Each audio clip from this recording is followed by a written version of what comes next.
All right. Good evening. Thank you, Uncle Guns, as always, for putting my links in the chat. Appreciate you very much. All right. Man, what a weekend. Hope all the viewers on this have had themselves a good week or weekend, whenever you're watching this shit. And I'm still plugging away on this new project. I am putting out, started a Patreon.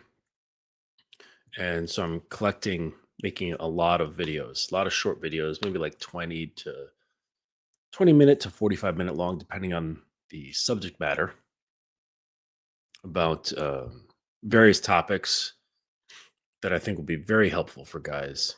And, they'll sell anywhere for, $5 to $12, something like that. Get it out there. Get that shit out there. But yeah, working on the shit. So the book has been kind of put on the back burner because of that.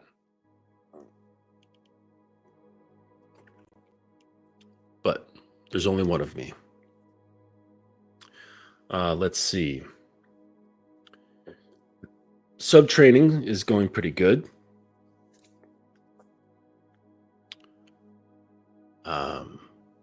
It's interesting because, when you first like meet someone who you might, you think like, well, maybe this person might be good for training. Maybe they're interested in being trained. I mean, that's, considering you have an idea of what you're doing. This will, it's an interesting little dance that you can partake in, and to feeling each other out, and to see if she's willing to take your leadership.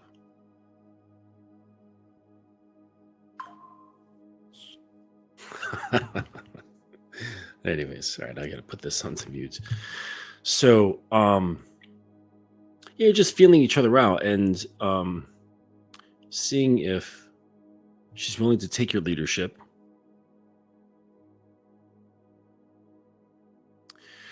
And at what degree, right? And you can feel out for these little speed bumps, little edges of resistance.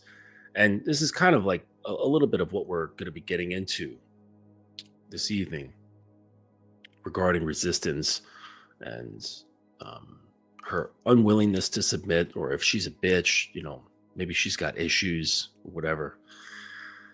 And a lot of times it's not really anything to do with that stuff, right? Because, I mean, let's face it, you're a complete stranger. She has no idea who you are, what your qualities are, if you know what you're doing. Because, of course, like girls, they have this innate sense of feeling out for danger, right? It's just baked into their nature, is to feel out for potential danger. And they don't want to get caught up. And that's both, physical and emotional danger. And if they've been around the block, they, it kind of gets amplified. And I think this is the real danger, in my opinion, for girls who have been with many men, because it doesn't decrease their fear just because they have experience. It's not like riding a bike, where at first you're kind of scared, and then the more you ride the bike, the more comfortable you become. It's not like that. Their fear actually grows, and they gain more armor, more means of protecting themselves, or the armor that they have just becomes more dense. So that's the danger. That's the thing that I would rather guys not have to face. And that's the danger of girls really being out here. And I don't think that for the most part, girls are out here just because they want to fuck. sex usually has very little to do with sex for the most part, unless the person is very healed, very grounded. Oftentimes other psychological things are filtering into the sex, and the sex becomes a vehicle in order to either suppress or achieve certain subconscious needs. And that's when it gets confusing. That's when things get hairy. And so you might see a promiscuous woman and think, "Oh my gosh, she probably really really likes sex." And I promise that 9 times out of 10, if you start digging into that girl's mind, you start peeling away the layers on her heart, there's a little girl in there who's hurt, and she really just wants to be in the safety containment of a man who knows what the fuck he's doing. But there's not a lot of guys like that to go around. There really isn't. They're either too nice, which is the majority, or they're dickheads. And neither of them really know how to properly lead. And so they have their fair share of both, and both leave them feeling emotionally empty, right? Like, nice guys don't generate a certain field of emotions.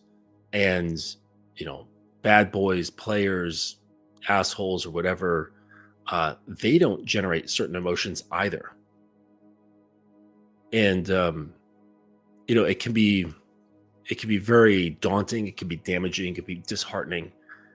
And I think that after some time, if a girl has too much experience, she just shuts down. She's just like, yeah, fuck it. And she becomes apathetic, which is really kind of sad.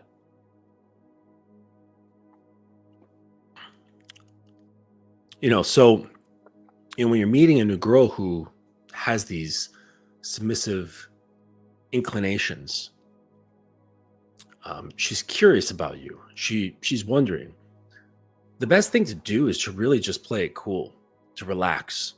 And you should be that way anyways, right? Because dominance is not forceful. To be a dominant is not to be forceful. It's to be powerful. And power doesn't necessarily have force, though it can. It just doesn't need to. And that's the big difference. Power is more like potential energy. Like I mentioned this before, like an analogy is like power is like a generator or a battery. Force is more like a bolt of lightning. The battery or the generator can produce electricity, just like the bolt of lightning. But it can be utilized, it can be directed, it can be put into different shapes, right? It can go into a light bulb, it can go into a car, it can go into a television, right? It can be utilized and traverse different planes and come out in different places and in different ways. Lightning, it has its one thing that it does really, really well. And there's no like easing into it, right? It has one. It's like an on-off switch. Just boom, and lightning, crashes, and that's it. So really, you should be settled into your power, which is calm. You're in no rush. Sometimes, when I'm talking to a girl, I kind of feel like a spider. Spiders don't rush for its food. It sets up, chills, it waits, and it can be still for days and not move. And this is actually quite smart because it saves energy, right? It's a great way to conserve energy is by being still. Another vision just came into my mind, like when oh geez, was that Revenge of the Sith with Darth Maul? And you remember there was a scene where Darth Maul was fighting Qui-Gon Jinn, and they were running down this hallway, and this hallway kept having like these blockades of energy. that were kind of separating them from time to time as they were running down this hall. And they weren't fast. Like they would kind of close and stay closed for a while, and then they would open. And when they closed, Darth Maul he was pissed off. He was full of rage and stuff. And he was like hitting the force field with his lightsaber, like, come on, come on, come on. Like, I'm ready. Let's fight. Let's go. And Qui-Gon, he just closed his lightsaber, sheathed it, sat down in a meditative position, closed his eyes, and just embodied stillness, calmed down everything, and he just focused and went into like a chill space. This is how you must be in all interactions with women. Don't get excited. Don't get your heart rate up. Don't get your mind racing. Don't say anything impulsively. Don't do anything impulsively. Don't feel anything impulsively. Like everything is just fucking chill, or like a slab of stone. And this allows her to come to you, right? Because if there's any bit of you that's erratic or confusing or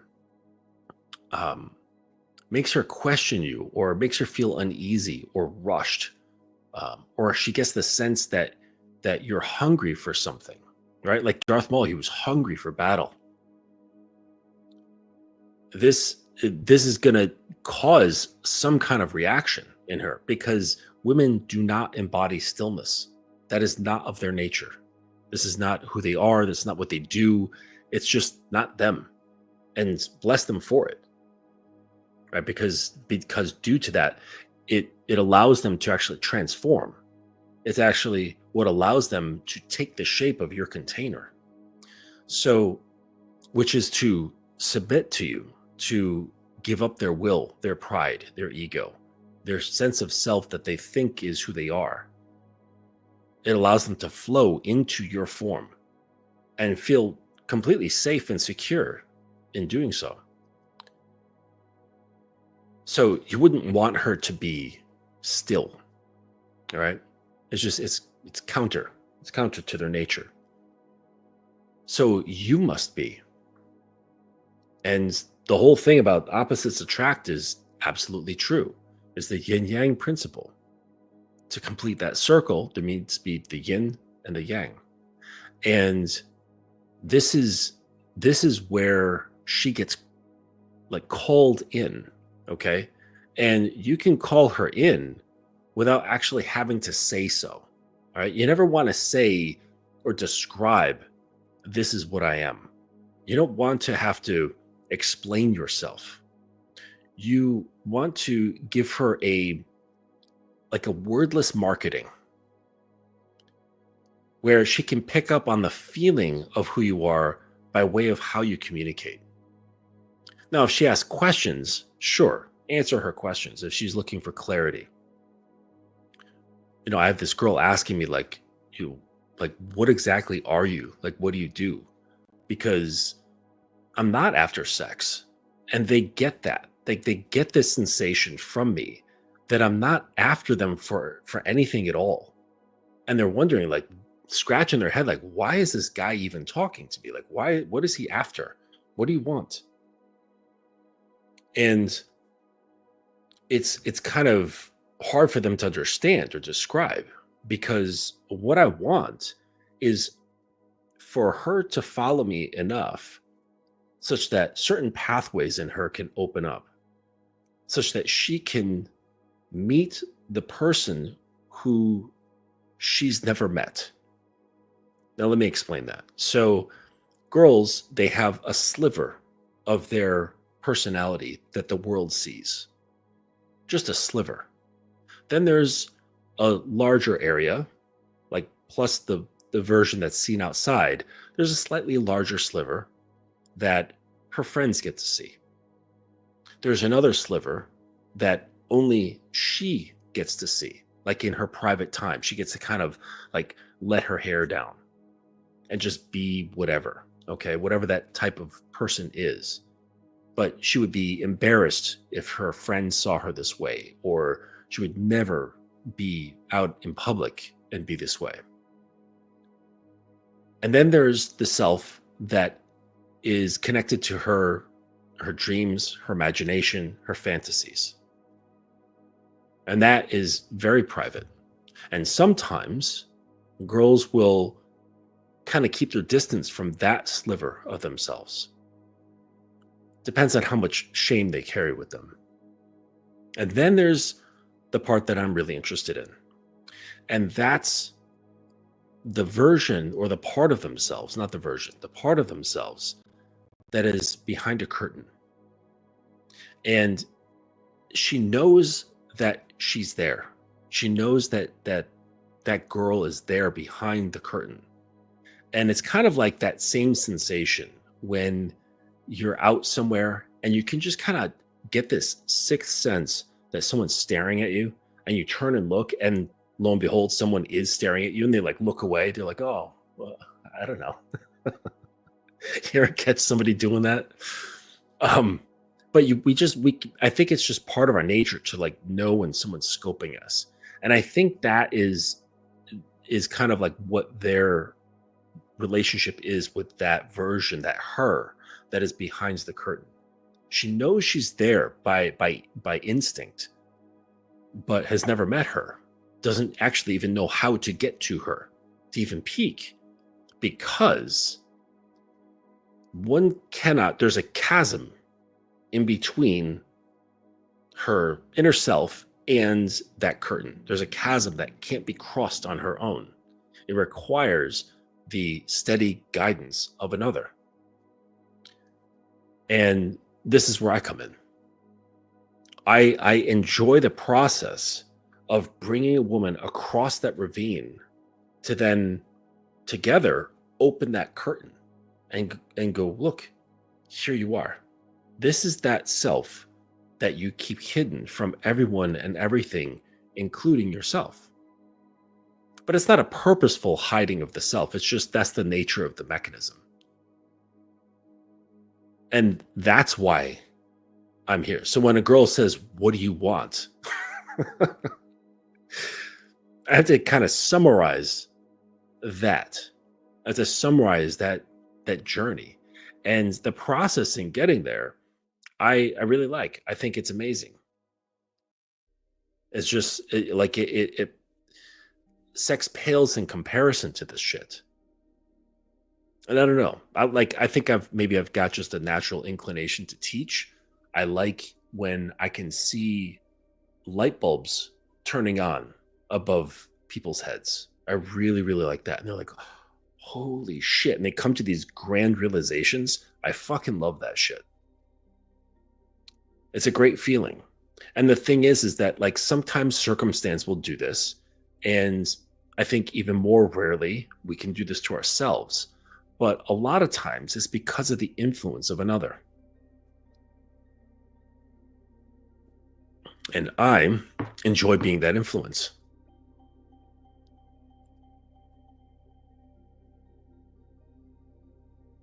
Okay. So yeah, we'll see. We'll see what this girl thinks. But she's curious, right?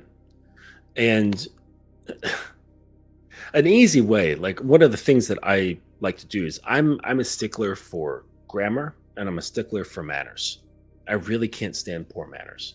So if I see that in the messaging, say like on the app or whatever, wherever we connect, if I see the messaging and I see shorthand, like I can't stand it when someone writes BC instead of because, or writing the letter U instead of YOU.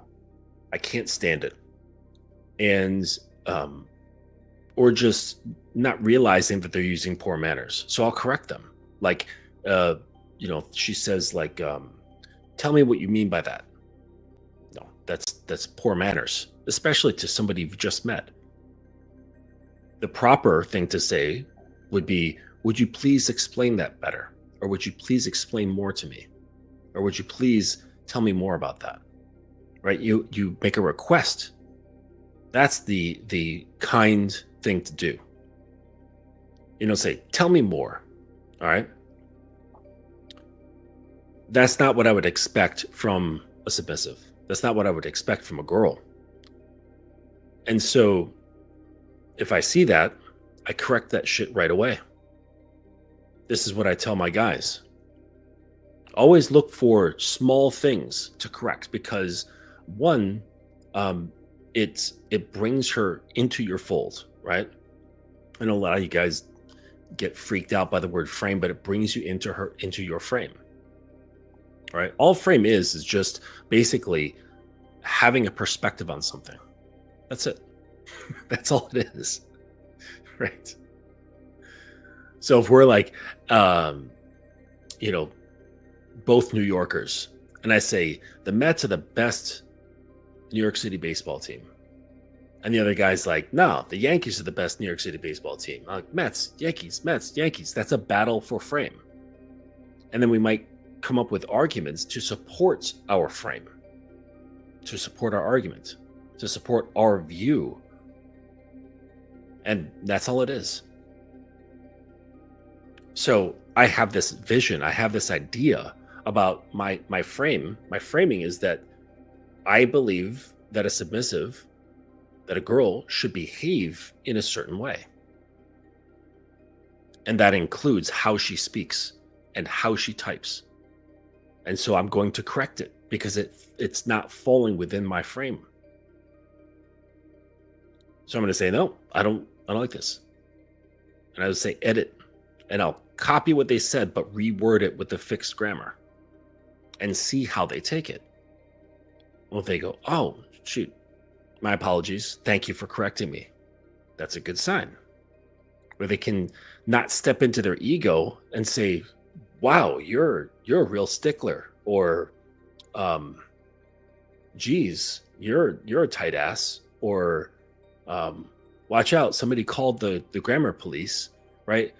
Any kind of like pushback, okay? And that doesn't mean it's an end, all right? That can just be flipped. I mean, like, it doesn't matter. Like any kind of like thing that a girl says that is not in line with my framing, I can easily just flip it. You know, like Aikido, where like the punch comes in, I'm not blocking it. I'm not like swatting it away. I'm stepping aside, letting it pass by, and flip them so their feet are cartwheeling through the air and they're landing on their back. Right? Nothing is really massive opposition. Only like the extremes of certain behavior. So this is something that I do when I'm first talking with a girl, is I correct their grammar, I correct their manners, I correct their typing, and we'll see how it goes. See what they, how they handle that. And the other thing is I see if they know what I am. Do they know what kind of man I am? And sometimes they'll have an idea. They'll have some sort of basic understanding, but it's usually pretty wrong. As with most people with power dynamics and BDSM, it's usually wrong, because the information that they get is from popular culture, social media, porn, bad movies, their friends, just nonsense. And it doesn't really convey the true essence and meaning behind these things, and what it's really for. And what it's really for is transformation. That's what it's for. Right? Like that old adage, what do they say? Like, leave her better than you found her. Oh, I'm going much more than just better. Okay? She's going to be different. Because better implies in the same framework, but just improved. Right? Someone, give me like this, this old car. Let me take it to the body shop and tear apart the engine and rebuild and all this stuff. And it's still that model of car. It's just better, right? It's got higher compression pistons. It's got new body work. It's got fresh tires. Maybe a full exhaust system. Maybe it's got like a racing ECU or something like that. But it's still that car. It's still like a, Toyota Supra or whatever. But so that's better. It's the same, just improved. I'm not leaving her better. After experiencing with me, she's completely different. She is not the same woman. She may look the same, but she's totally different inside. I guarantee it. And it's a weird thing explaining this to girls, because it's like, I'm not going to be your lover. I'm not going to be your boyfriend. We're not going to be friends. We're not going to be fuck buddies. It's going to be a relationship that's completely different. It's not in any of these common categories. It's in a category all on its own, where I'm going to matter to you and you're going to matter to me, but you're not going to be my girlfriend and you're not going to see me as your boyfriend. I'm not going to be your lover. You're not going to see me that way either. It's going to be something entirely different. And this is where I want to get guys. I want to get guys to the point where you are just this impactful presence in a girl's life. And I get that, like, hey, maybe you just, you don't have much experience, you want to get laid, whatever. The thing is that when you traverse the path that I'm talking about, every sexual act and opportunity with a girl becomes wide the fuck open. And at that point, it becomes only limited by your imagination. That's it. That's the only thing holding you back. It's not her resistance. It's not her preferences. It's not her limits. Well, sometimes it's her limits, depending on like how far you go. But it's really just limited by your creativity, by your own hangups, by your own limitations. Because if she follows you on this path, all of that shit just goes away. The values go away. The preferences go away. Her position on certain things, her views on certain things, her pride, her ego, like the things that she thought were like awesome, they get replaced. They get replaced with you. And then there becomes this really interesting dynamic and relationship of worshiper and the worshiper and he who is worshipped. And if you get that far, you know what you're doing, and such that you are not going to abuse or neglect the worshiper.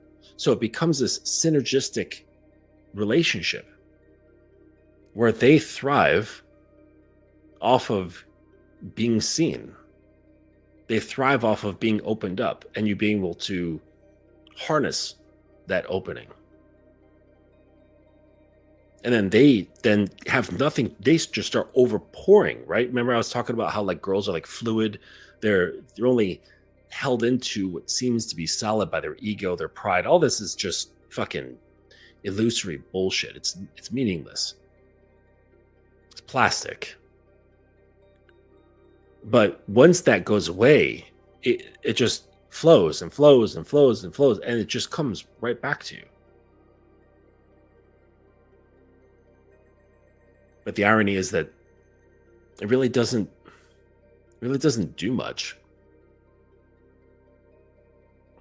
I know I'm not a god, but I've listened to the stories. I know the viewpoints. And they say that God like wants the worship, but I have the feeling that a god is not really affected by worship. Right? Like for those of you who are theists, like could you imagine that your God is sitting there like, oh my gosh, I'm so fulfilled by everyone just loving me and worshiping me. Oh, my day is just amazing today.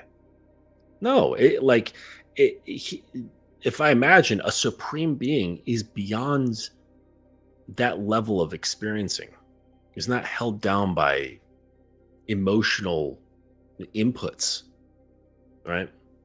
So in that sense, it doesn't do anything for him. And in the same sense, that's kind of what happens because you're not moved for that emotional fulfillment because you're not relying on her for it. You don't need it from her. So when she gives it to you, it actually overflows your cup because you're already full. You're topped off. And it's not like indifference. It's a different feeling. It's not like you don't give a shit, because that's like you're like brushing lint off your shoulder. It's not like that. I don't quite know how to describe the feeling, but it's more positive than indifference. Yeah, it's not like you don't give a fuck. But you can easily go there. You can easily go there and say, I don't give a fuck. I guess it depends on the man. But I wanted to get into this bit that I wrote about that she's not a bitch. She's not a bitch. She just won't submit to you. Well, I said she won't submit, and then in parentheses I wrote to you. That little meme's been going around, right? It's like it's not that she doesn't like sex. She just doesn't like sex with you. It's not that she doesn't like anal. She doesn't like anal with you. Yes. She doesn't like getting cum on her face. She doesn't like getting cum on her face from you. Because I'll tell you, once once she comes out of her own psychological prison and feels safe to do so, like I said, it's like everything and anything is just open because in order for that to happen, right? In order for a woman to feel that anything, the sky's the limit, height, distance, depth, whatever, it requires a very high level of trust, a very high level of trust. And you think, oh well, like what about those girls, those like nasty girls who like just do anything and everything? That's just the physical, right? Those girls, sure, like they get conditioned to be okay with like, oh, I can do this nasty thing, that nasty thing, or whatever. Um, and I'm not saying nasty in like a judgmental way, but you know what I'm saying. And you're thinking, well, look at those girls, like are they submitted? And I would say, no, they're not. They're absolutely not. Because what I'm talking about, like, because those girls, their heart is not going with them.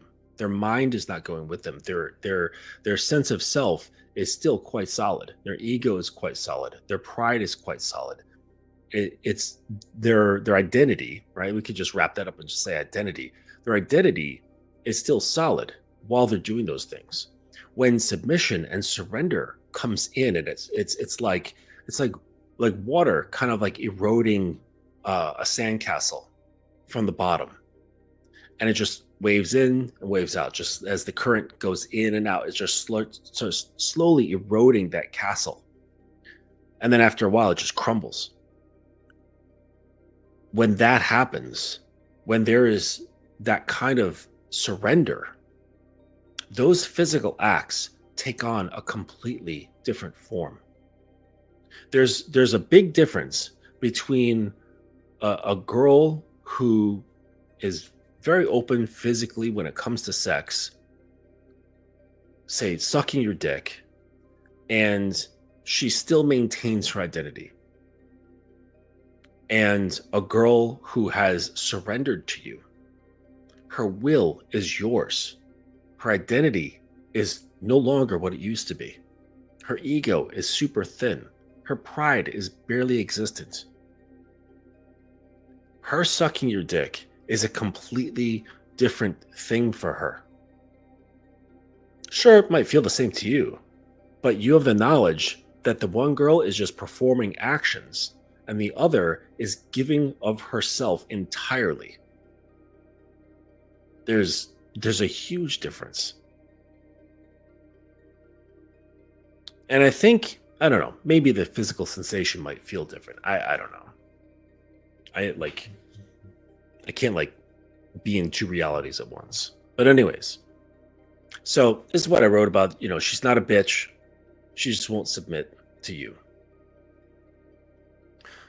So I want you to sit with a hard truth today. And it might sting a little. Let me just get this sound out of my ears. Get this out of here. It might sting a little. It may rattle the way you've been seeing women for years. And here it is. She's not a bitch. She just won't submit to you. She's not a bitch. She's not broken. She's not crazy. She's just unwilling to give you the surrender you thought you were entitled to. I'm going to move this over.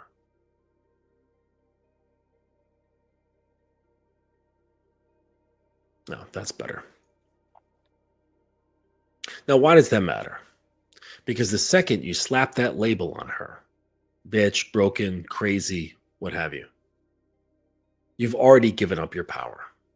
You've decided the problem lives in her, and you've missed the mirror she's holding up to you. Most guys stop right there. She's cold, she's stubborn, she's too much. But what if she's not too much? What if you're simply not enough? I want to break this down for you, before you get defensive. Excuse me. Because this is where men waste years, stuck in the same loop, blaming women for what's actually a failure in their own leadership. So let's zoom out. Submission, real, deep, bone marrow level submission, is not a personality trait. It's not like blue eyes or brown hair. It's not something she just gets because she showed up with 2 X chromosomes. Submission is a response. It's a nervous system response, a biological, psychological, and physiological response to a man who can hold her without breaking. And some might argue it's a spiritual response as well. And if she's not giving it to you, it isn't because she doesn't have it. It's because you haven't done anything to awaken it. Think about this. A lock doesn't open if you twist it harder. That's force. That's frustration. That's brute effort. A lock opens when the right key slides in, smooth, precise, and aligned. And when it does, the lock doesn't resist. It turns effortlessly. And while we're on the topic of keys and locks, that stupid phrase comes to mind. A key that can open any lock is a master key, but a lock that opens with any key is a shitty lock. I would agree with this when it comes to actual locks. But what this reveals about the men who talk and think like this is they have never seen submission before. Not real devotional devotional worship level submission. They're thinking only in terms of pussy. Simply fucking pussy. They think that what is between a woman's legs is where her femininity and her submission lies. And if she just allows guys to access to this, she becomes a shitty lock. The funny part is twofold. Number one, the only guys who complain about this are not the guys who are parting her legs. And number two, the guys who think a woman's devotion is access through her pussy is laughable. Really, it is the guys who find their devotion between a woman's legs. And then they just project this onto a woman. Most men, they're swinging a hammer at a lock of submission, trying to break the frame, then walking away angry that it didn't happen. She's a stubborn cunt. She's too masculine. She's got issues. But the master, the one who knows, who feels, who moves with patience and precision. That man doesn't break locks, he opens them. He opens them without even touching her body. Now let's talk psychology. Why does she resist you? Why does she push back? Why does she seem so difficult? I mean, you're a great guy, right? Number one, she's carrying history. Every woman has been rushed, pressured, or abandoned at some point. Her armor isn't about you personally, it's her nervous system saying, I've learned the hard way to guard myself. Number two is that she's testing. And don't confuse this. Tests are not attacks to your masculinity. Tests are calibration. The feminine throws them out not to destroy you, but to locate your edges. She wants to know, do you collapse when I question? Do you explode if I push? Or can you stand there, steady, unshaken? Not in defiance, but in a clear, calm, like a giant redwood standing amidst a storm. And number three, she's calibrating trust. Trust is not built by words alone. It's built by your ability to hold tension without flinching.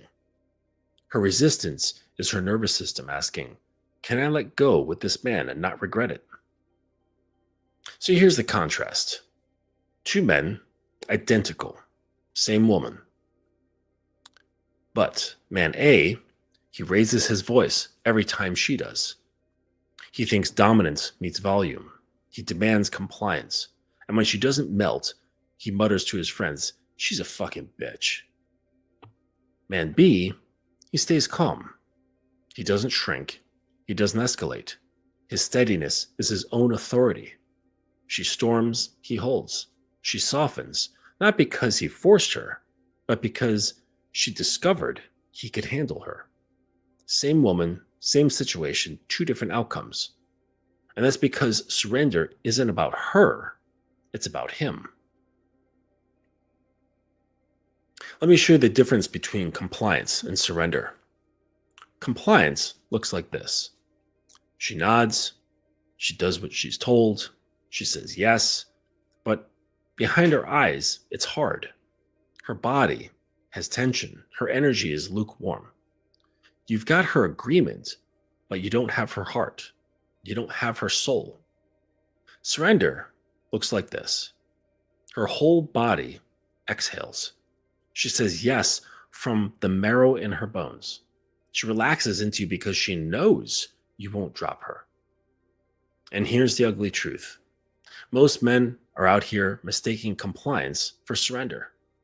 They settle for easy sex, easy affection, easy yeses, but they never touch that deeper current, and they blame women instead of facing themselves.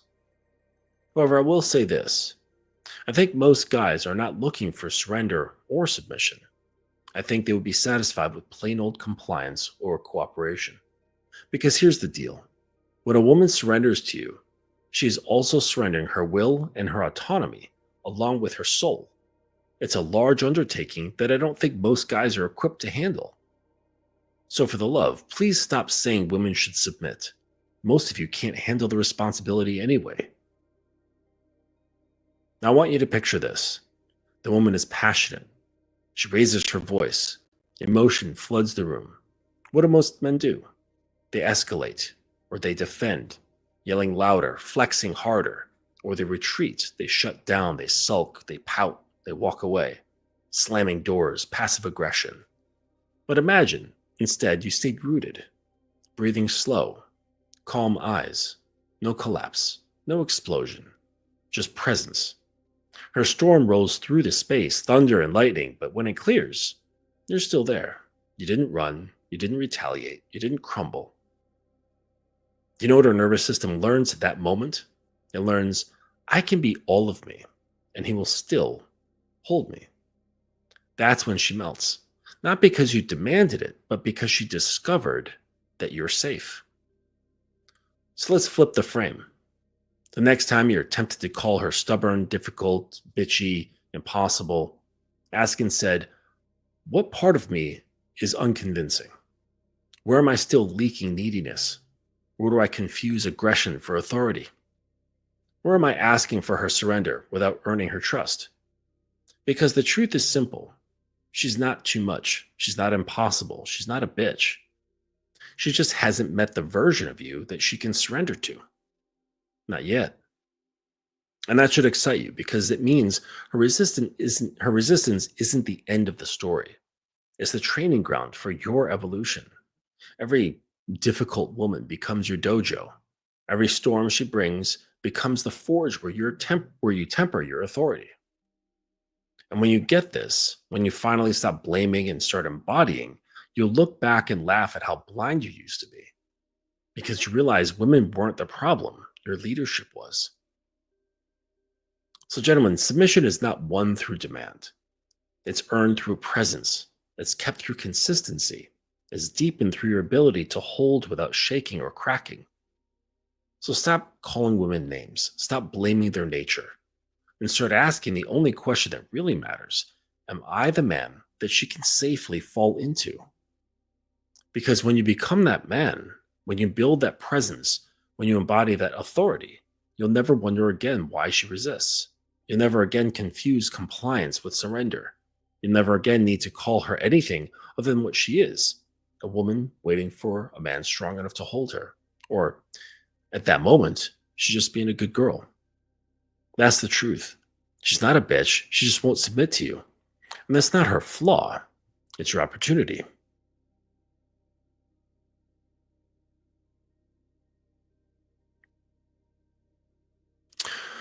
What's up, guys? Thanks for popping in the chat. Midway Nkana. Hope I'm saying your name properly. 1 second. I need to drop a quick note.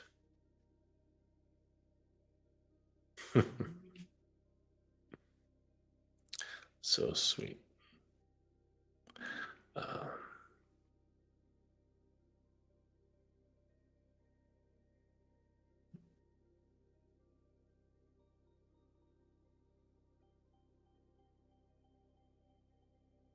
Okay. So, all right, I just did something that that I should mention. So, I was talking about the what is it? I was talking about the fucking the corrections, right? Talking about the corrections, and it's not enough, right? I mentioned the hatchet, compass, and all that stuff. You give the correction, but then you have to support it, right? You want to feed it when they correct themselves. So they're like, so this girl, she was like, can she asked a question and then did it properly and then said like, well, pretty please and all that stuff. And um, so instead of just acknowledging it, right, you acknowledge it and then put some positive words in there, some positive um, positive energy towards her. Basically, you want to start, and that's the very beginnings of creating that positive loop between complying with you and it feeling good, right? It's basic Pavlovian mechanics, right? um you do the thing, you feel good about it, it makes you want to do the thing more. It's very simple.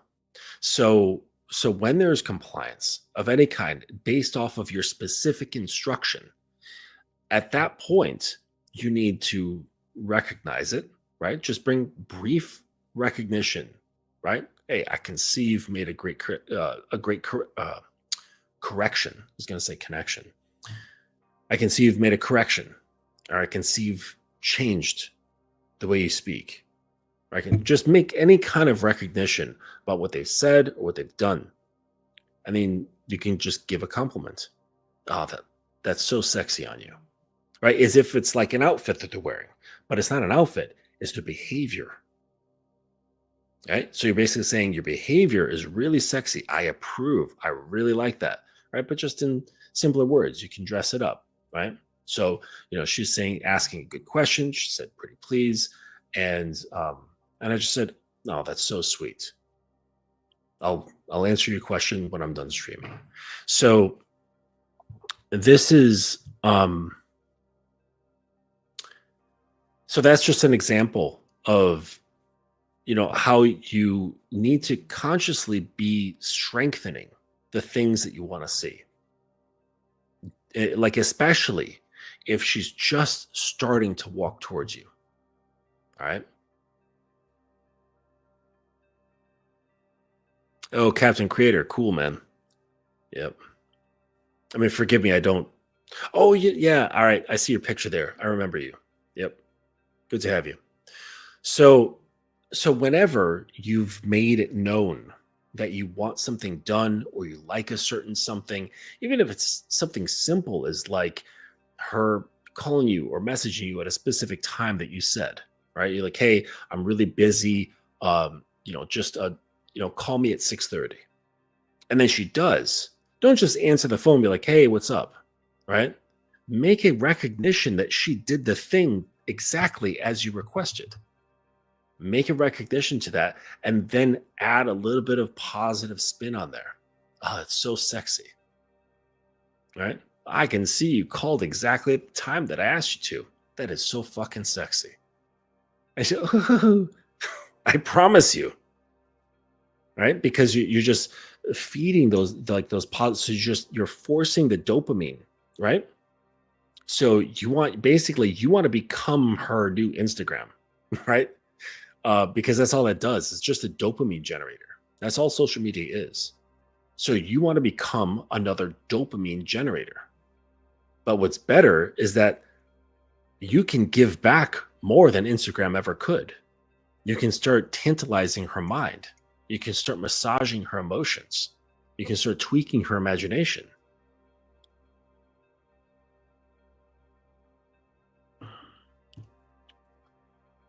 So don't forget that. Don't forget to always acknowledge and then reinforce.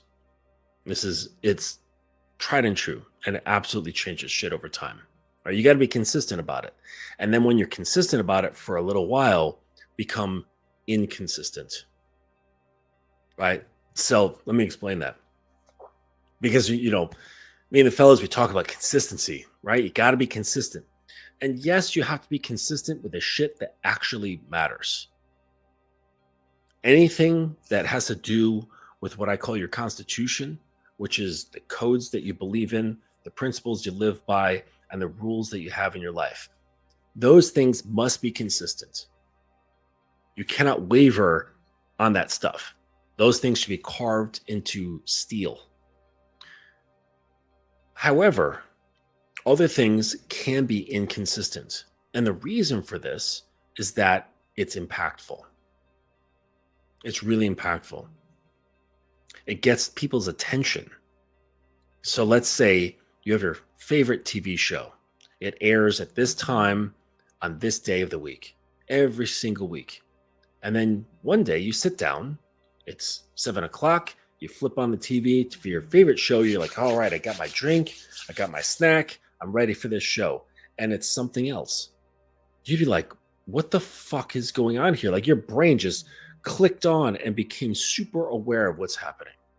And like, what the fuck is going on? You start doing research, flipping through. Wait, am I on the right station and right network? Like, what's going on? Is this the right day? Right? Everything gets flipped on simply because of one little shift in consistency. So,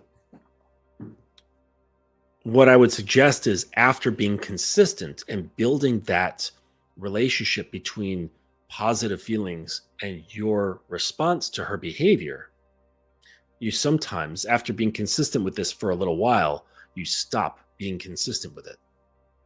Not indefinitely, but just randomly. So let's say, just for instance, she gets used to getting some praise, being called a good girl, maybe a kiss on the forehead, something, right? She gets this positive thing and recognition for her behavior, for doing whatever. And then you tell her to do something, or she's got a routine that she does things, say like one of my guys, like his girl comes over every single fucking time she comes over, she cleans the whole fucking apartment. Now, this is just something she does. Like, it's just she started doing that the minute they started dating. It's nothing instructing of his, no instruction. But he gives recognition, gives praise. And then I said, This has been going on for weeks. Now, skip a day. The time that she comes over, she does her thing, recognize nothing, say nothing, pretend you don't even fucking notice that the place is clean, that it's organized. Just go about your business as usual. That will create a small storm in her mind that will awaken a whole series of emotions and thoughts that will then turn. I didn't say Siri, I said series. Phone woke up from saying that shit. So it'll waken up a whole bunch of these thoughts and emotions that will be jarring. It will wake her up. It'll spark her psyche to come out of that, because after some weeks, she too is just going through the motions. Okay. And this is a concept called intermittent reinforcement. And it's the same principle that slot machines are designed on. It's how they keep you sitting there for possibly days on end. I mean, I've been to Vegas. There's people who just, they don't get up. I think like they get up to pee, maybe. They're probably all dehydrated because they don't drink, so they can sit there longer.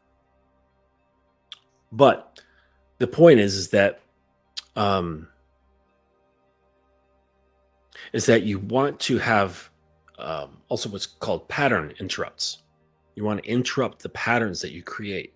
So you first want to establish patterns, and you want to establish certain emotions that go with those patterns. And just know this, like you're thinking, man, this is too complex. This is too hard. Well, after a while, it kind of becomes second nature. Like you don't really have to think about these things. I don't think like, oh, what do I got to do to make her feel a certain thing or whatever? I got to remember to give her the positive reinforcement that she needs. After recognition, like it's so habitual and ingrained in me that I don't have to really consciously think about these things. It's completely habitual because I've just done it again and again and again. All right. And you can get your practice with one woman. That's all you need. Just one woman to be willing, open-minded, and enthusiastic about following you. That's it. And this is why, I agree with Lucario so much about, shout out to Lucario, about talking to so many women throughout the week. Because to find one that's like really open, okay, like open to listening to possibly following you, so that you can experiment with these things to see how far you can take it. How far is she willing to let go and come into your container? You have to go through a lot of women. You might get lucky and just come across one of these girls like right away, but it's not likely. I've gone through so many girls, and when I say that, I mean talking to a lot of girls, like both like online and in person. But the thing is that like I know exactly what I want to do. I know exactly what I want to experience. I know exactly what I would like to create, right? Because it goes well beyond having just some, intimate interactions, like well beyond just fucking, right? Like at this point, like I don't care. I don't care about getting inside. It doesn't matter because I know it's inevitable if I get the things that I'm really after, which is capturing her mind, which is getting in there and start shaping and redirecting. Like I start, she's got like this canal in her mind, and I start changing the shape and the direction of that shit.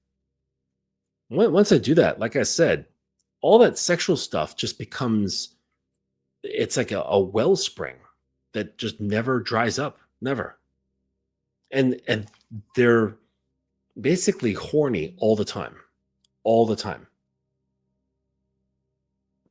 Now, of course, when when they're ovulating, shit, when they're ovulating,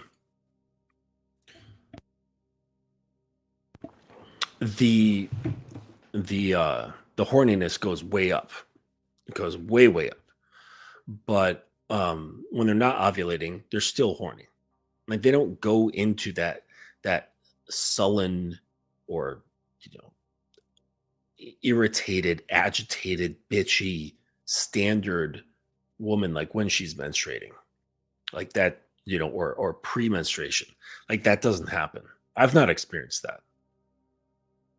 Not with my submissives. No.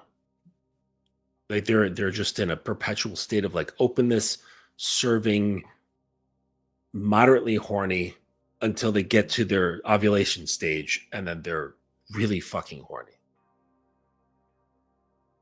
And then you guys gotta exercise your inner sadist, really, because this also kind of pulls you away from the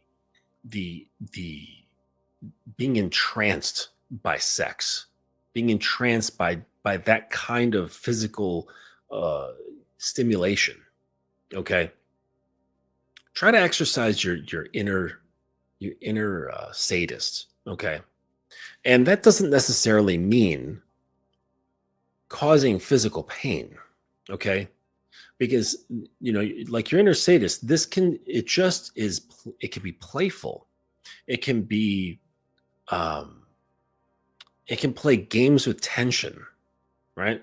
Because like when the girl is ovulating and she's like, I need dick. Like pick a hole, anytime. I need it fucking now. Like I'm like, okay, all right, it's time. Like it's time, right?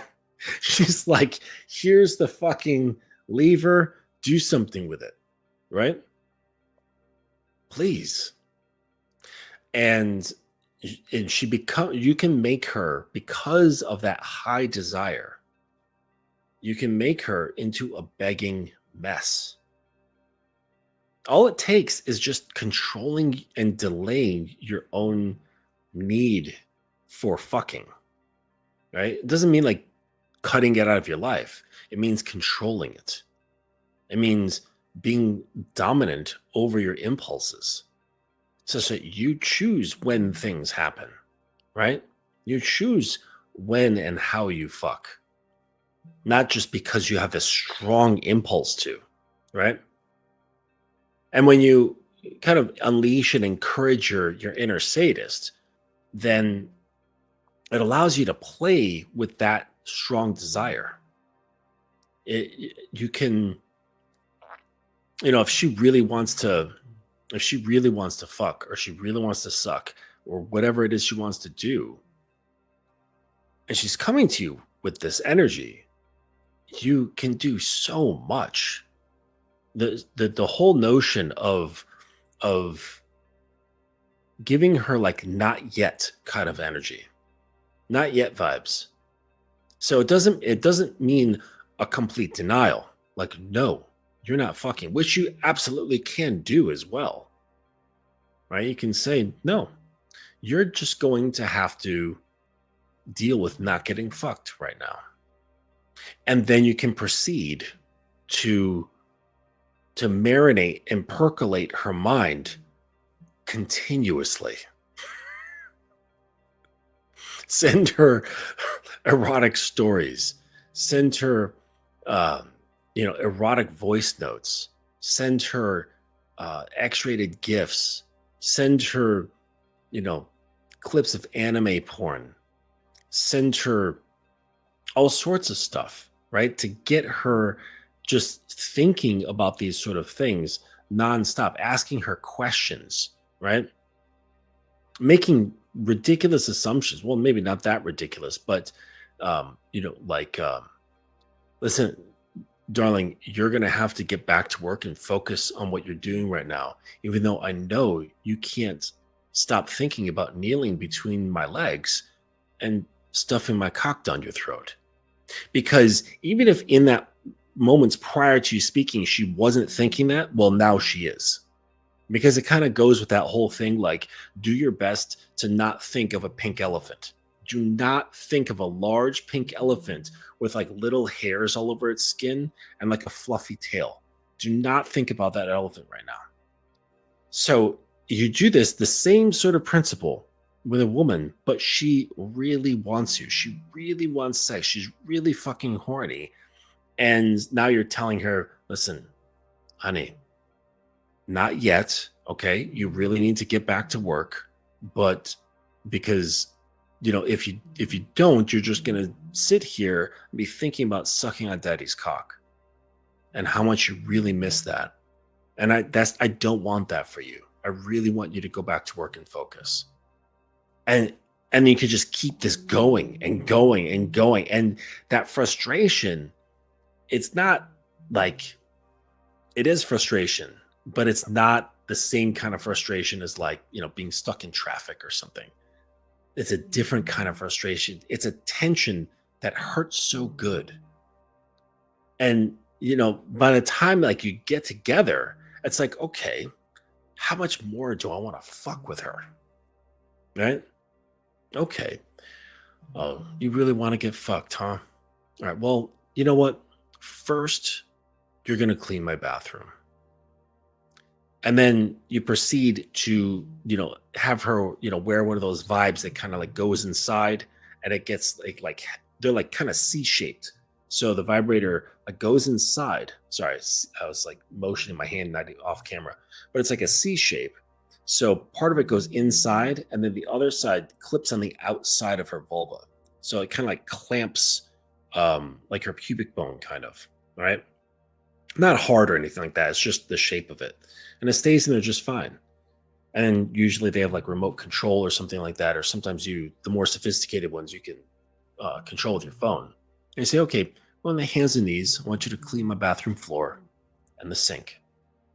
And then have her on her hands and knees, and you're sitting there fucking with her with this shit. Say, hey, you do a good job, I'll let you come. And then so just playing more and more. It's like, oh my gosh, she's like, oh, are you okay, honey? You look like you're having a difficult time. Maybe I should help you. Turn it up. Turn up the intensity. Right? What's wrong? I think I told you to do a good job, and you seem to be all over the place. What's wrong? Right? And she's like fucking up. Now you can turn that into a punishment, right? Then you can, punish her for cheating on you with a dildo that you put inside her pussy. Right? So you can just spin this and spin this and spin this, right? Now she's fucking mess. You look at there, like, all right, that's pretty good. I can tell you really that I could tell my pussy needs to get fucked. Okay, all right, you've been good. Get up on the bed, right? And then you fucking open up your drawer and take out like a huge fucking dildo. Like, okay, you want to get fucked? Here you go, honey. Oh, I'm not gonna do it. I'm gonna just sit here and play. I'm gonna sit here and play Clash Royale. You, on the other hand, you with your desperate little cunt, you're gonna fuck that pussy of mine with this huge ass dildo. You weren't asking for it. You were complaining. You wanted to get fucked. Blah blah blah. Greedy little fucking pussy. You're gonna fuck your pussy. Well, fuck my pussy with this huge fucking dildo. And you better ask from across the room if you can come, because if you do, you're getting punished. You're getting beat, right? Or, not necessarily have to beat, but like any kind of punishment, like, and there's like fucking loads of things, right? Playing your game. That sounded like an orgasm to me. Did you just come? Walk over there. Right? So you can just push it and push it and push it and push it, right? That her brain is turning into fucking oatmeal at this point. You haven't even gotten undressed yet. Do you see what I'm getting at? Like it's all about controlling the tempo, the temperature, the pace, the tension. Like you can wield all of this shit. And then she can be like a fucking mess by the end of the evening. And maybe she, draw her now she's like fucking ruined. You haven't even fucked her yet. Okay. And at this point, she's not even thinking about that. All right. Because you just blasted her brain. Her emotions have gone up and down all over the place. Her holes are now just like used, open, sore, whatever. Okay. And maybe you've used your dick, maybe you haven't, whatever. And now you bring her down. You bring her to a completely different emotional shift. You draw her a bath with some nice oils or something like that. Um, you know, like maybe a salt soak, right? What do they call those Epsom salts? They also have ones with like these are pretty good. They have scented Epsom salts, so you can get ones like lavender or eucalyptus. I like the lavender, because it's supposed to be calming or whatever. Draw her a little bath like that, make some tea, give her like nice fuzzy blanket or robe to wrap up in, hold her, tell her she's been really good girl. And now she's transported to this whole fucking world. She just went through an entire roller coaster tirade, an entire amusement park, right? In like a matter of like a couple of hours, or maybe even 1 hour. I don't know. And she doesn't know what the fuck happened. You barely fucked her. Maybe you didn't even come. Maybe you didn't fuck her at all. Maybe it's just all toys, mental torture. Um, but she's feeling fucking amazing. Absolutely amazing. And you see, it all started like way back, way back with some messages, right? Because it's like it all starts with like, okay, you're that spider web, right? You're coming in here, you're fucked. You're absolutely fucked. And that becomes transformative, right? Now you're not engaging these sexual acts just for the sake of pleasure, right? And fuck, maybe after she's been spent, right? Now you're like, okay, now I'm gonna use you. Pick a hole, right? Or maybe you play a game out of it with like I don't know, something three-sided or whatever. Um, Flipping a coin. I don't know, maybe making one of those things. Remember in grade school with the paper? You know, you flip it up. Oh, looks like it's your throat today. And you just like that's how whatever the fuck you want to do. Right. Then after you use her, then draw her a bath, give her a slice of pie, a nice warm cup of tea. She'll be like, what the fuck just happened? Right? This is the addiction, absolute fucking addiction. And like I said, if you want to, you don't even have to lay a finger on her. You can make her do all the work. You can sit there with your beer and playing Clash the entire time. But that's what makes it great. It's just like however you want to fucking roll, however you want to make things happen. But like I said, it's a lot easier if you have control of your own sexual impulses, because that makes room for creativity, decision making, and to bring out your inner sadist, right? And notice how I didn't say anything about causing her high amounts of pain or anything like that. Like sadism can take on many, many different forms. It can take on the form of being a trickster, right? It can take on the form of emotional manipulation or emotional blackmail. It can be creating certain situations where she's in like a double bind, right? Where she's damned if she does, damned if she doesn't. All right. Like let's say you do have a power dynamic and there's very high levels of respect and obedience and loyalty, and you give her a command to call you a bitch. And she's gonna be like, fuck, what do I do? Because if I disobey him and don't say anything, then I'm disobeying him. But if I obey him, I'm calling him a bitch. What the fuck do I do? And you're like, come on, honey. Clock's ticking. What are you going to do? It's just like, I'm fucked either way. So that's sadistic, but nothing terrible is happening to her except the psychological turmoil. All right. And of course, like there's sadism can go into the form of sexual or physical discomfort. But just know that the discomfort does not have to be something that causes bruises or welts or, breaks the skin or anything like that. Okay. Like discomfort can come in many different forms. Okay. And it just doesn't have to be violent or anything like that. Okay. All right. Hey, James. Welcome. Good to have you here. All right. Captain Creator, is that inner sadist an energy that already is inside us, like something we want, or do we develop it? That's a good question. I don't know. Um, does it matter?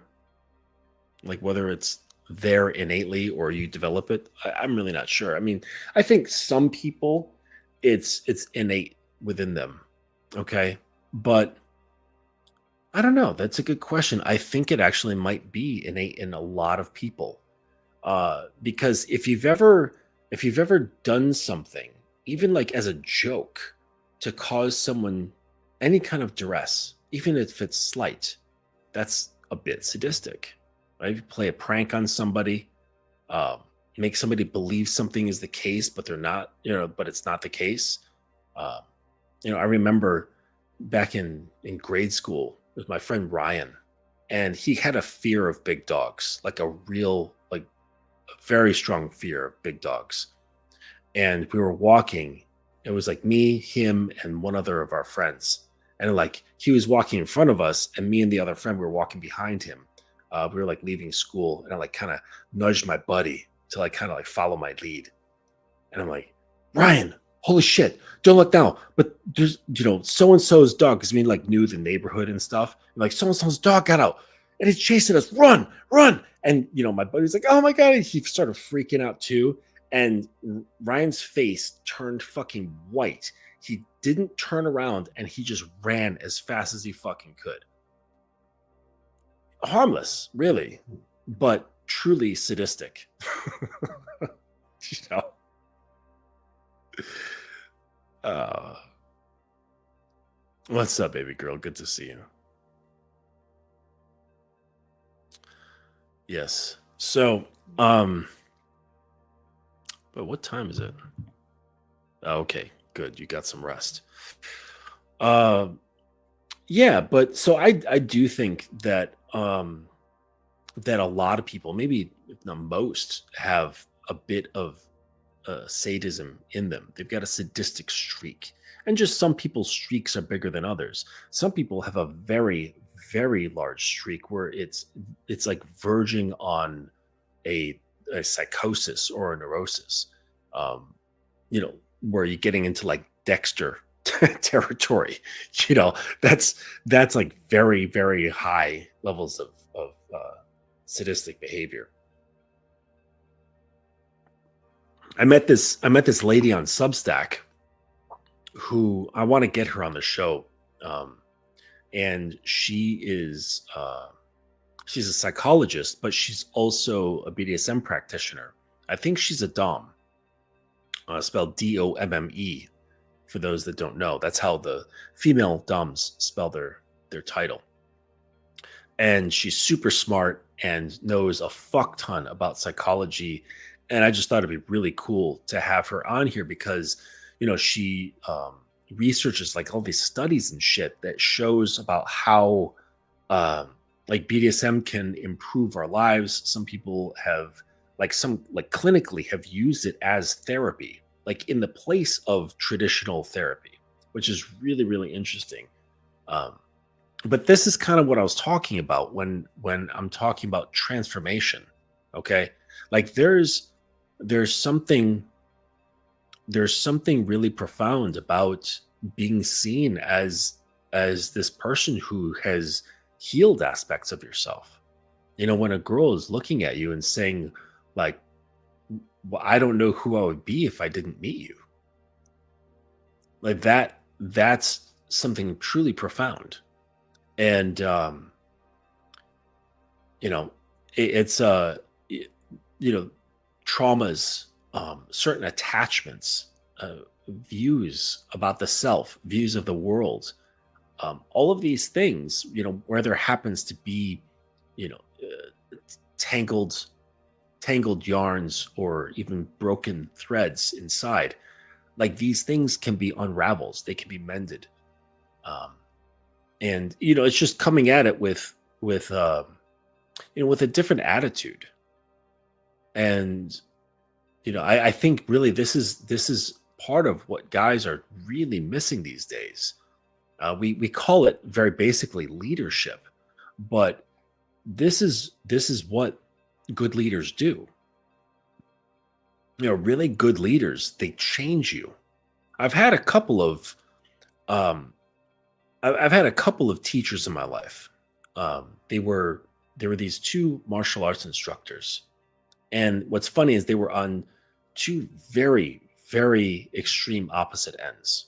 On one end, I had my Shifu, and he was this great guy. I mean, he still is. He's not dead. He's Omitofu. He he was half black, half Chinese. He studied at the temple in China, like that big famous temple where all the Shaw brother films are, like the 36 chambers and all that shit. Like he trains there.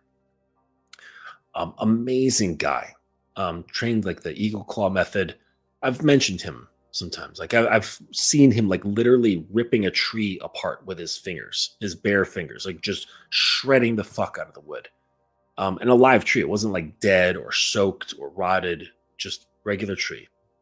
Anyways, this guy just boundless positive energy, always smiling. When we were training in the temple, he would play James Brown like nonstop. It's either like traditional, like Chinese nuns that were chanting, or it was James Brown. So like Kung Fu and James Brown. It was great. He played drums. He played drums in a funk band. So when he wasn't training Kung Fu, he would do that. And yeah, amazing guy. Okay. Then on the other end, I had this guy who was basically training for World War III. He started doing mixed martial arts before there was mixed martial arts. He would travel and train with that master and then that master and that master, and he would just accumulate knowledge. Uh, he was the youngest graduate from Hatsumi, which is the oldest living grandmaster in ninjutsu in the world right now. And he sent him home. He was in his like 20s or something like that, late 20s, and he's like, kid, there's nothing left for me to teach you. Like, everything I know. So he sent him home, and he opened his own school. He was a former Marine. Like this guy is like walking fucking badassery. Um, like he had his own kind of charm, but not light and floaty and bouncy the way my Shifu was. This guy had a different kind of joy about him, but it wasn't light and bouncy. And you did not fuck with him at all. Um, but man, both of them could get you laughing so hard you wish you were dead. But these guys, all right, I'm talking about impact. These guys, they were able to do that. They were leaders in the sense that they could look right through you and speak directly to your core. They'd go right past your ego, right through your pride, and start speaking directly to your core. And at the time, I was much younger, and I felt so scared. I was so frightened to be seen so clearly by another person. And it was interesting because Shifu, he was gentle about it. Um he would make you feel exposed, foolish, but then make you laugh about it. He was a great teacher in that way. The other guy, he'd make you feel fucking stupid. He'd make you feel like you've wasted time on stupid shit, like your dumb ego. And just make you feel like really, just really dumb, you know? And but just like but the real is but it wouldn't bring you down. It was just like just plain realization. Like the thunderbolt. The Buddhists, I have the tattoo on my arm. It's actually in white ink on black. And it's a thunderbolt. Have you ever seen like a Buddhist statue, and it's this weird shaped thing? It has like these two like bulbous things. They come around and they come to a point, and then in the middle there's this ball. And a lot of times you'll see people like holding it, like a deity holding this, or it'll just be a standalone. It's like a sculpture, like a brass thing that's on an altar, and they call this a thunderbolt, like mixing like thunder and lightning. And they believe that this causes instantaneous enlightenment. Right? The Japanese, they call it satori. So that's kind of the other guy. He would hit you like a thunderbolt, and you wouldn't feel bad about it. You'd just be shook. And this is leadership. Because after being with people like this, there's no going back. The doors have been blown off the hinges. You can't resume sleeping on yourself. Not anymore. And this is what's capable between you and a woman. You can lead her past her bullshit instead of you standing at the edge, standing at that door, which you don't realize is actually just made of fucking plaster,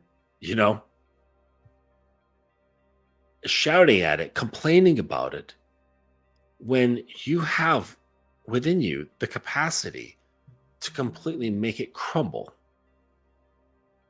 As a leader, as someone who has innately the ability to influence a woman, this can be just crumbled. So there's no more door. And then she awakens to your pathway. You just can't be an idiot about it. Which, like I've said a million times before, it helps to have your impulses under control. Dominate the self. That's the way to start winning. James, I'm a beginner to everything. You talk about sexuality in a way that makes it comfortable. Oh, good. Glad you like it. Yeah, sex is cool stuff. Like it can go really wild. Now I don't take it so far wild like some of those like new age dudes who like, rub their balls with crystals and talk about, like other dimensional transcendence and all that shit. Like I'm cool on that. I'm not saying they're wrong, but it's like I have no desire to go that far. But that's just me.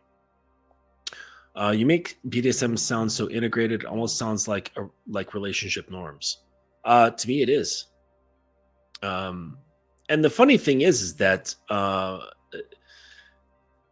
power dynamics are always present in relationships. Always, always, always in relationships. There's power dynamics are everywhere, and people just choose to struggle with them instead of recognizing them, labeling them, and organizing them. Once you recognize, label, and organize, it becomes so much more easy to deal with power. But if you have no labeling, no one's recognizing it, and therefore you can't organize it, then it's just this chaos. It's this chaotic mess of power struggles back and forth, both in like the macro and the micro in the relationship. And it's like you wonder why people are struggling. It's because you're both just kind of like blindly feeling around, like tugging on levers and ropes and trying to just like sort shit out like in the dark. It's like, man, make it easy on yourselves. Define things. I appreciate all the comments, James. I like that icon too. It reminds me of like a bottle of liquor or something. I want my norm to be this energy. I want to get to your level. I want to ooze sexuality and be comfortable with myself. Well, here's the funny thing, guys. I mean, who've heard me say this before. Once you're, I don't know if I want to call it levels, but I'll use your terminology. Once you're at the level that I'm at, you no longer are aware nor do you care about oozing sexuality. Like if someone perceives you that way, fine. If they don't, it's still fine. It's no longer a consideration. Not my business.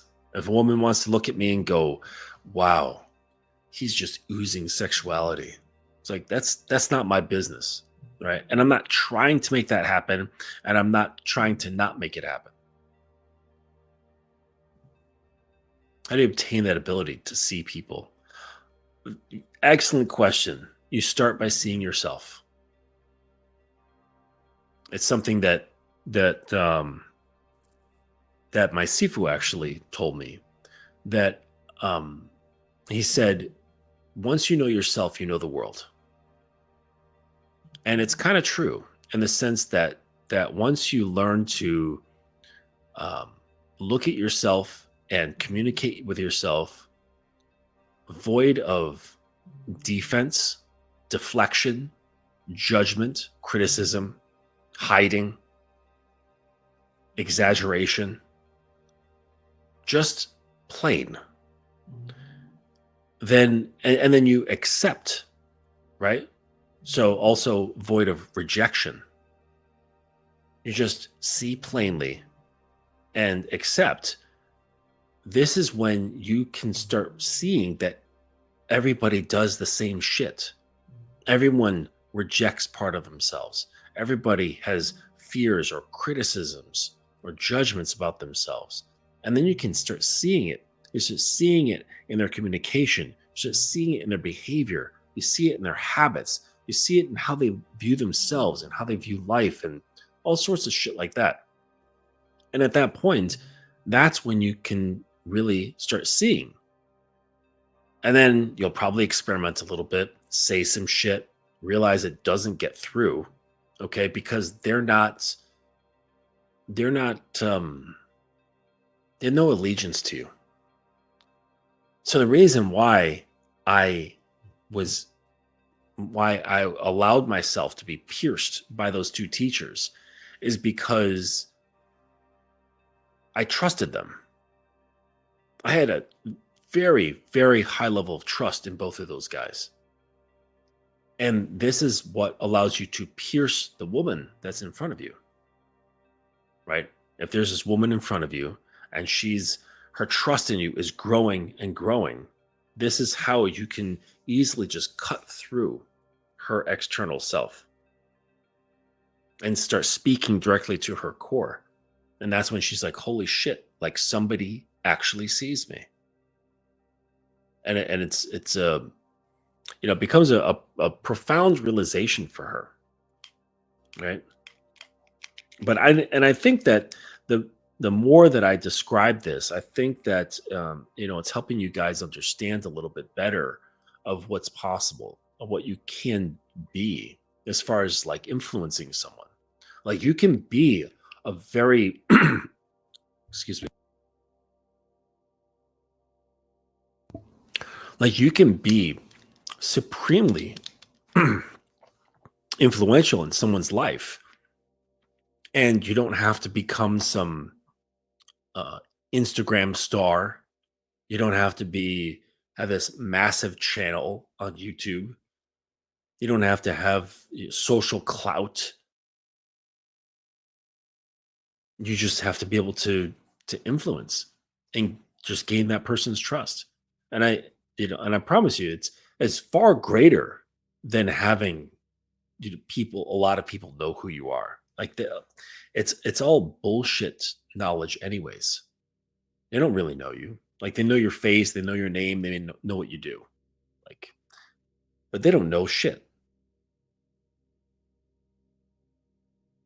It's a false, it's a false connection, right?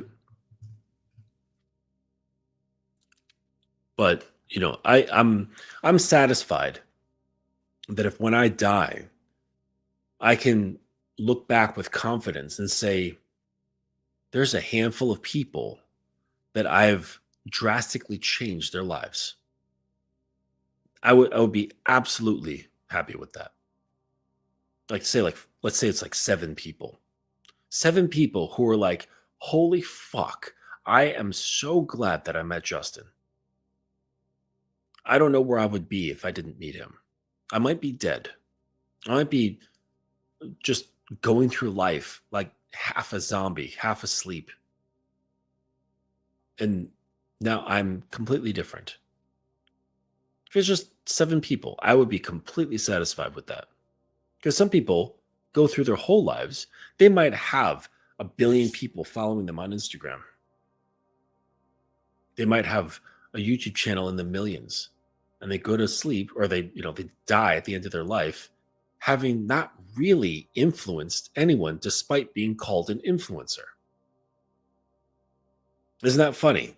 The irony of being called an influencer, but not actually influencing anyone. Just superficially, superficial psychological stuff like, oh, wow, they've got this really cool hat.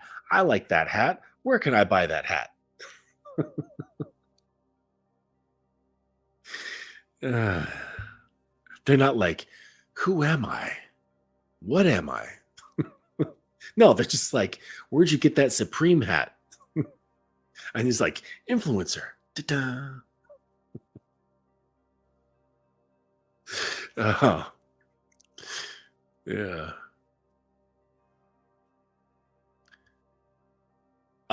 No, no, not dominant. So the domination of the self has to do with understanding and controlling your impulses, right? It's not an easy task. Sometimes it can take many months or years, or even a lifetime for certain things to get things under control. Um, but the idea with self domination is we just don't want to be slaves to our impulses, right? This is something that really separates us from two things as men, and this what makes us really really special. It separates us from animals, and it separates us from women. Well, all right, let me take that back because we are animals, but it separates us from other mammals, all right, and it separates us from women. Like wild animals, they are very um they're very much driven by their instincts and their impulses. Much of it has to do with just pure survival, right? Shelter, food, water, procreation. And like think about it. How many people, how many men operate on that level? They're mostly concerned with food, shelter, water, and sex. Possibly entertainment a little bit. And so they're stuck on the level of just surviving like an animal.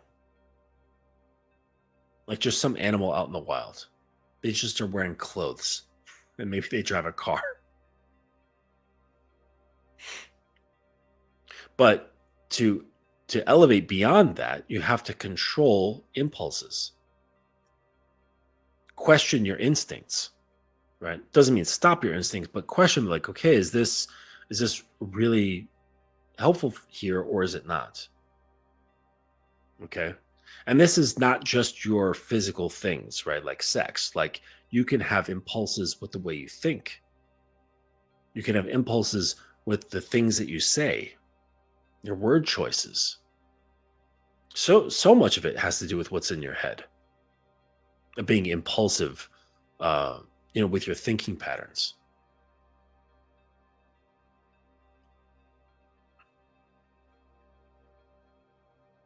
Yep. Yep. Guns. You must move through all of life with dominance. Women are a small part of a man's life. I suggest a free consultation. Yep. Yeah, James, in the description of all of my videos, and actually, Guns posted the links. There's a what is it? Um, the Calendly link. Yep, I do free consultations for the first one. So let's connect. You can ask me any kind of questions you want. What's up, kitten? What you got for me? Um, yes, that is off topic.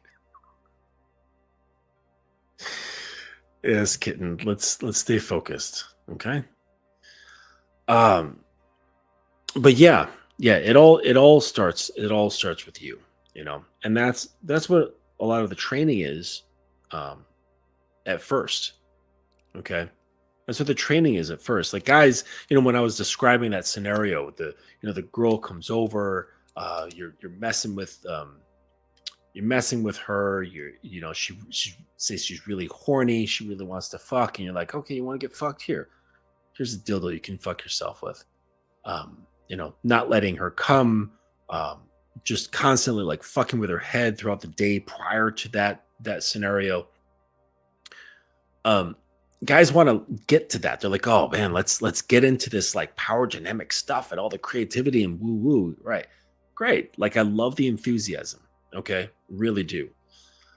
But think about the stuff that I described, for you guys who have been here when I was describing all that stuff. Okay, the emotional blackmail, the psychological leverage points, the physical and sexual torture. Imagine someone doing that. Imagine a guy doing that, but he's insecure. He's really hoping that she doesn't reject him. He's really hoping that she likes him a lot. He'd be really, really devastated that if she were to kind of not be interested or never call him again or leave or get upset. Or perhaps he's scared and he would express anger or exert extra control if she were to resist or show disinterest. So that what that means is that shit is inside, then it colors and mutates all of the things that I described, right? All of that fun, cool, creative, sexual tension, blah blah blah, all that stuff. All of that gets mutated. It becomes tinted by that internal stuff that is misaligned. It's not pure. It's not clean, right? The motivation isn't the right motivation. It's kind of fucked up. I hope you can see that. Guys sometimes come to me, like after talking with them, they realize this, but they sometimes come to me to become dominant so they can learn to control and wield and create their relationships, but their motivation is fear. They're scared of being hurt. They're scared of being abandoned. They're scared of treachery, right? The woman turning against him, using him, manipulating him. So they think, okay, one of the best ways to prevent that is to become more in control. The more I control, the less chance I've got for pain. And it's like, no, no, no. No, it's quite the opposite. It's really quite the opposite. You you avoid getting hurt by leaning into it, by not being afraid. Makes me think of the concepts that I learned well at the racetrack. Um, if you're flying through a corner and you're on a bike, because like bikes, not like cars, like bikes have to do with like leaning, right? You can't like steer your way through a turn. You actually have to lean, and when you lean, the front ends, the front wheel, it actually flops inward, and it causes the whole bike to turn and cut the corner. Okay, you don't actually use your hands very much when you're going into a corner. So if you're flying into a corner, you downshift, you slow down to the appropriate speed that you feel comfortable with. If you resist the corner, you're actually and like try to like make yourself safe, right? Or what you think is safer, you actually endanger yourself. You make it more dangerous by resisting the natural urge that the bike has, which is to flop over. And it's counterintuitive because our brains are like, I don't want to fall over. I don't want my body that close to the ground at this speed. Like it doesn't make sense. It doesn't compute. But when you resist this natural geometry, okay, there's the natural physics of it, you make things worse. You make things much more dangerous. And what happens, like what usually happens with like newer riders, is they tense up. All right, their muscles become tight, and they do what's called putting inputs into the bars. So that tension in their hands and their arms, trying to control the turn, trying to control the bike, it puts energy into the forks, right? Those long things that like compress in the front end of a motorcycle, and that throws off its stability, and you're more likely to crash, or or more likely to just lose control. But if you relax your arms, right? They say piano hands, right? At least that's what it was like when I was learning. They said you have piano hands. You gently hold the bars as though you're playing piano. You don't lean into them. You don't want to compress the forks. You don't want to do anything like that. And you just go with it. You lean into the turn and you let the bike follow through. And that is the same sort of idea when it comes to these fears. The more you resist, what is that phrase? The more you resist, the more it persists. It's stupid. It sounds like it belongs on a bumper sticker, but it's absolutely true. I just wish it didn't sound so gay. But it really is the case. So you have to allow your fears to move through you. What is that thing? From Dune? Is that the litany of fear?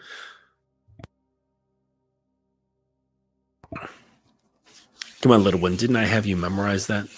The litany of fear. Yes, but fear is the mind killer.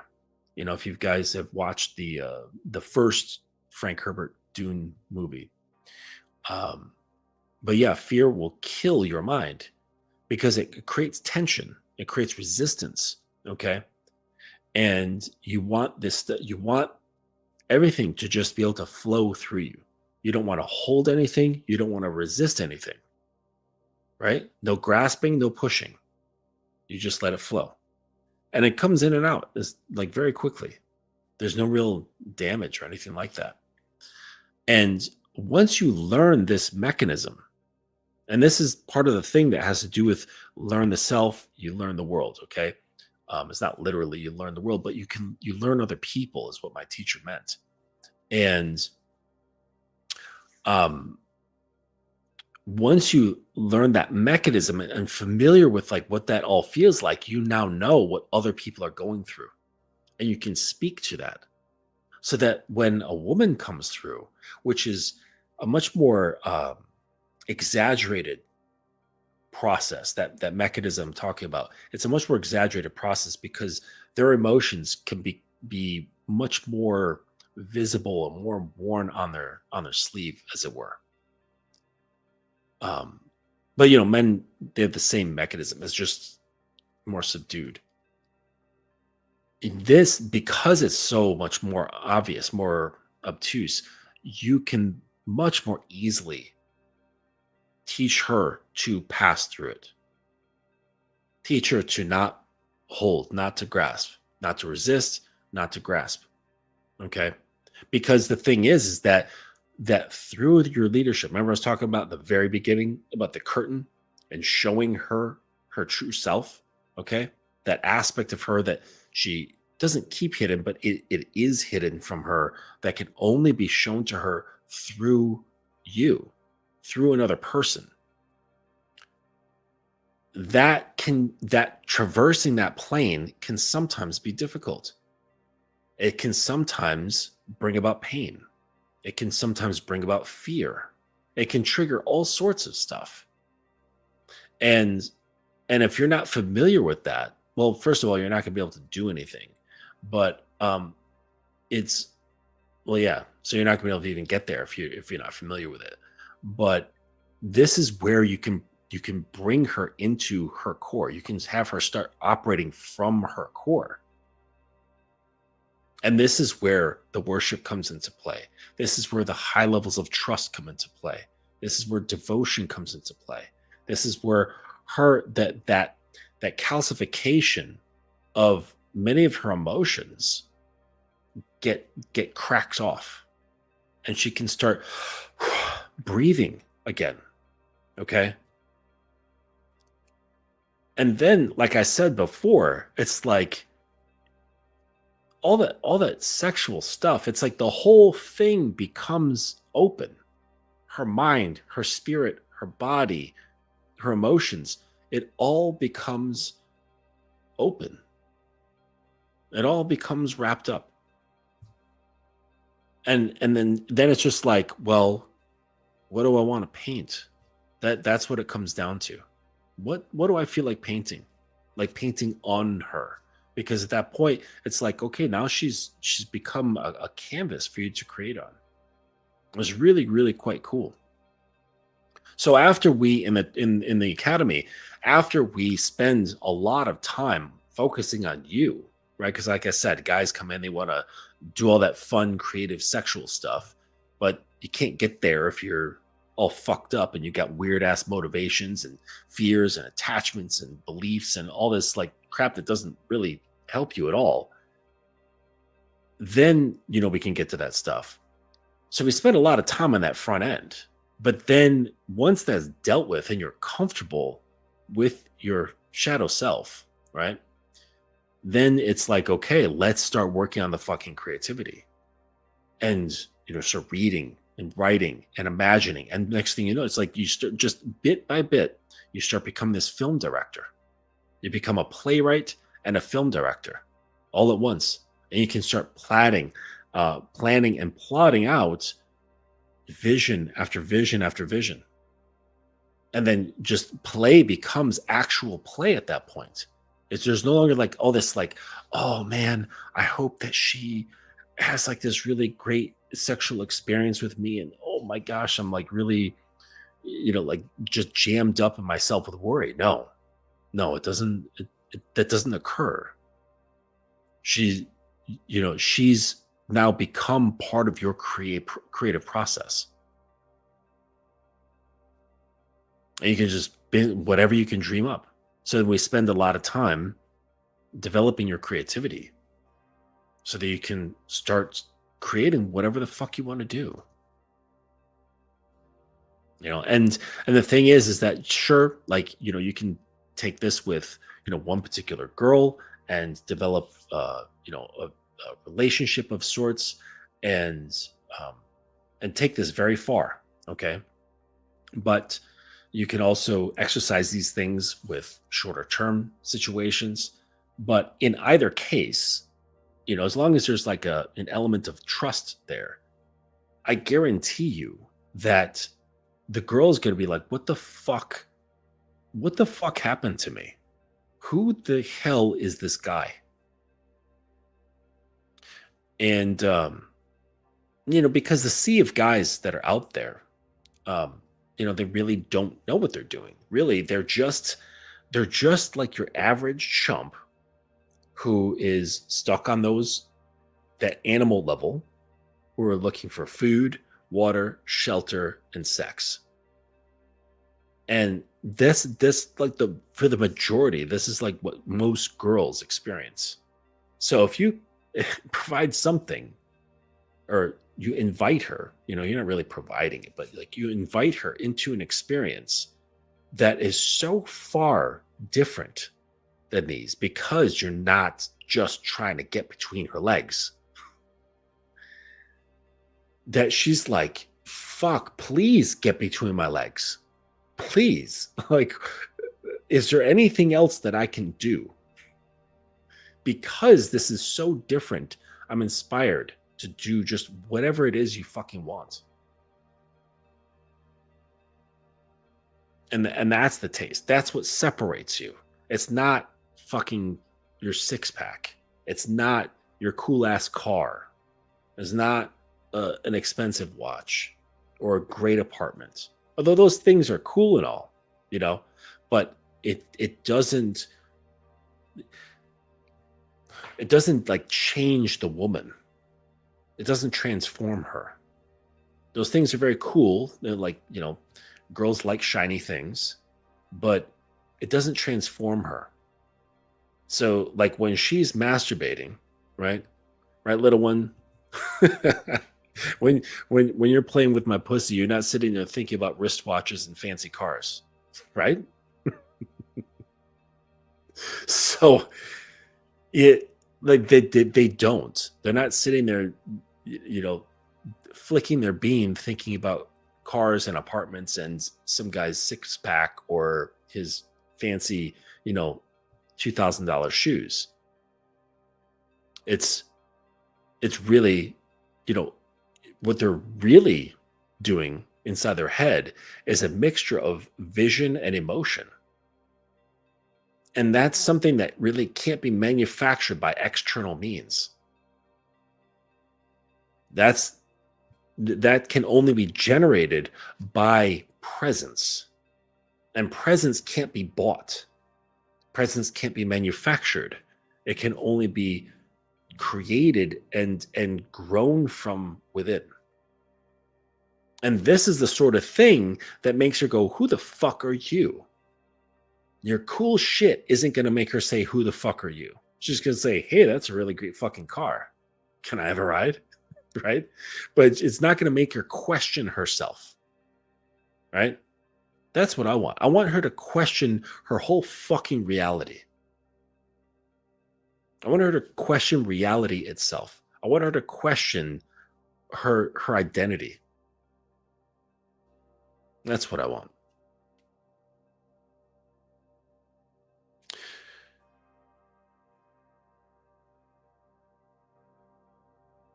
I hope that this was helpful and thought-provoking for you guys. It was for me. Because they say that, when you teach, you learn twice. I'm a firm believer in that. Absolutely.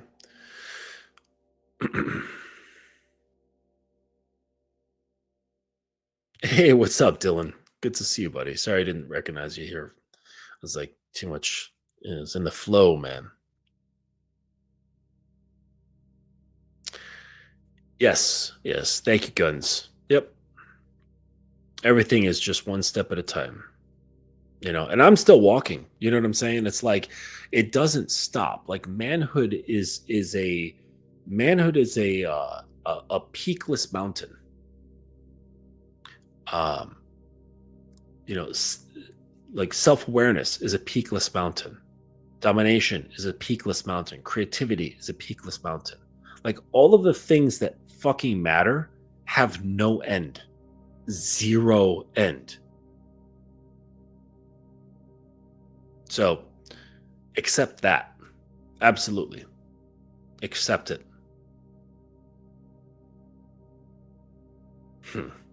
That's my good girl.